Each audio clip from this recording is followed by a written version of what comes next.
મીડિયામાં આપ સૌનું હાર્દિક સ્વાગત છે।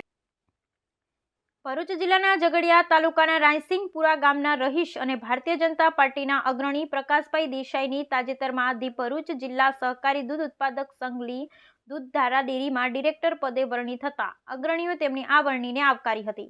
ઉલ્લેખનીય છે કે પ્રકાશભાઈ દેસાઈ ગત તાલુકા જિલ્લા પંચાયતની ચૂંટણી અગાઉ તેમના મોટી સંખ્યામાં કાર્યકરો સહિત ભારતીય જનતા પાર્ટીમાં જોડાયા હતા। તેમણે ઝઘડિયા તાલુકા પંચાયતમાં લાંબા સમય સુધી ઉપપ્રમુખ તરીકેનો કાર્યભાર સંભાળ્યો હતો। ધી ભરૂચ જિલ્લા સહકારી દૂધ ઉત્પાદક સંઘની ઝઘડિયા બેઠક ખાલી પડતા પ્રકાશ દેસાઈની સંઘના ડિરેક્ટર તરીકે બિનહરીફ વરણી થઈ હતી।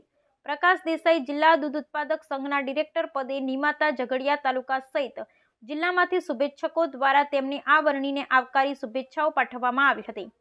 આજરોજ રાયસિંગપુરા સ્થિત તેમના નિવાસ સ્થાને સારસાના અગ્રણી ચંદુભાઈ વસાવા, પ્રાકણના અગ્રણી નરેન્દ્રસિંહ રાજ સહિત અન્ય અગ્રણીઓએ પ્રકાશ દેસાઈનું ફૂલહારથી સન્માન કરી શુભેચ્છા પાઠવી હતી। અત્રે નોંધનીય છે કે ઝઘડિયા તાલુકાના સારસા ગામેથી પસાર થતા રાજ્ય ધોરીમાર્ગ પર સારસા ગામના બસ સ્ટેન્ડ નજીક તેમજ સારસાની ઉમરદરા ફાટક નજીક છાસવારે અકસ્માત સર્જાતા હોય સારસાના માજી સરપંચ અને ગામ અગ્રણી ચંદુભાઈ વસાવાએ અત્રે સ્પીડ બ્રેકરો બનાવવાની જરૂરી હોવાની રજૂઆત કરતા પ્રકાશભાઈ દેસાઈએ આ બાબતે યોગ્ય કરવા ખાતરી આપી હતી।